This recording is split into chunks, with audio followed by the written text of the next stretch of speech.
মানুষের মঙ্গলের জন্য কাজ করব।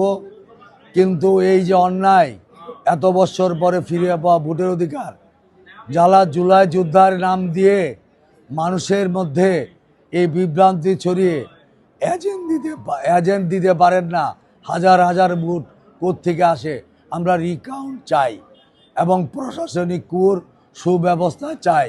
বাংলাদেশ থেকে এই ভোট চুরির নাটকের কালচার বন্ধ করতে হবে। আমি এটার শেষ লোক, যেটা শেষ পর্যন্ত আমি রাজনীতি করে ফাইট দিয়ে যাব। মানুষের ভোটের অধিকার নিয়ে এই ছিনিমিনি খেলার অধিকার ইউনুস কেন কাউকে দেওয়া হয় নাই, আমি শেষ ম্যান, এটা শেষ পর্যন্ত দেখে যাব আইনি লড়াই সহ রাজনৈতিক প্রোগ্রামের মাধ্যমে। সুতরাং যেন তেনভাবে মানুষের অধিকার, ভোটের অধিকার হরণ করেই দেশে ক্ষান্ত হয় নাই। গতকালকে তারা বেড়াই দিয়ে বিভিন্ন জায়গায় আমার লোকদেরকে হামলা করেছে। আমরা বলতে চাই, আমরা ধৈর্য ধারণ করতে চাই। শয়তানি ষড়যন্ত্রের একটা শেষ আছে, মিথ্যাচারের।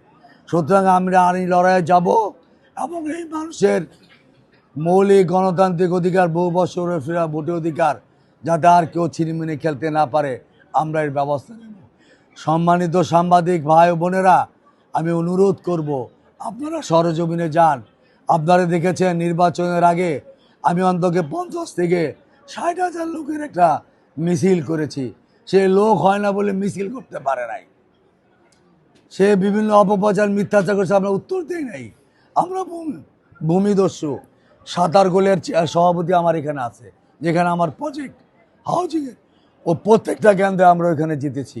মানুষকে আমাদের পক্ষে না বিপক্ষে, আমরা একটা পরিকল্পিত নগরায়ণ করছি, কারো জুলুম করি নাই। সে করেছে, তার চাচা করেছে, তার বাবা করেছে, অসংখ্য এরকম। হোয়াইট প্লাস প্রো সেনসিটিভ স্কয়ারে মাঠের বাইরেও তো আমরা এভাবে দেশপ্রেম দেখাতে পারি। তার ভিডিও আছে অন্যায় অত্যাচারের, এবং সে নিজে জুলাই আন্দোলনে ডিবি অফিসে বসে এই আন্দোলন থেকে সরে গেছে। এখন সে একটা স্বাধীনতা বিরোধীর সাথে আদর্শ জলাঞ্জলি দিয়ে শুধু ক্ষমতার লোভে তাদের সাথে হাত মিলিয়েছে। আমরা ক্ষমতাটা মুখ্য মনে করি না, রাজনীতি করি মানুষের জন্য, মানুষের মঙ্গল এবং কল্যাণের জন্য কাজ করে যাব। বাট আমার কোনো নেতা কর্মীর গায়ে অন্যায়ভাবে হাত দিলে সেটা আমরা যথাযথভাবে তার প্রত্যুত্তর দিব আইনের প্রক্রিয়ায়। এবং আমার নেতা কর্মীদের আমি অনুরোধ করব, আমরা যেহেতু রাষ্ট্র ক্ষমতায় গিয়েছি, তারেক রহমান আমাদের নেতা, এতেই আমরা সন্তুষ্ট থাকবো, মানুষের জন্য কাজ করতে পারবো। কাউকে কোনো প্রতিহিংসাপরতার মধ্যে যাব না, কাউকে কোনো ব্লেম দিব না, যে তুমি দাও নাই, আমি দেই নাই, অমুকে দেয় না, এগুলি কোনো কথা না। সবাই দিয়েছে, ষড়যন্ত্র করেছে। সুতরাং আমি আর বক্তব্য দীর্ঘায়িত করব না। সাংবাদিক ভাই বোনেরা, এই নির্বাচনে আপনারা অনেক আমাকে সহযোগিতা করেছেন, আজকে এসেছেন। আমি আমার পরিবার, দল এবং আমার নেতার পক্ষে থেকে আপনাদের ধন্যবাদ এবং কৃতজ্ঞতা জানাই। এবং পরবর্তী পর্যায়ে আমরা কি করছি আপনাদের মাধ্যমে সারা বাংলাদেশের, সারা পৃথিবীর মানুষদের আমরা জানাবো যে এই নির্বাচনও কারচুপি, ষড়যন্ত্র, ইলেকশন ইঞ্জিনিয়ারিং হয়েছে।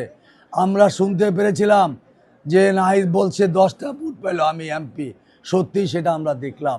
ইউনূস সাহেব 15 দিন আগে কিভাবে বলে জুলাই যোদ্ধারাও এমপি হবে, মন্ত্রী হবে, সেটাই সে করেছে। নির্বাচনের নামে নাটক, মানুষের অধিকারের হরণের নিয়ে নাটক, এগুলি বন্ধ করতে হবে ইনশাল্লাহ।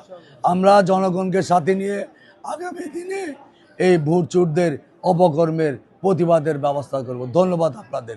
আসসালামু আলাইকুম।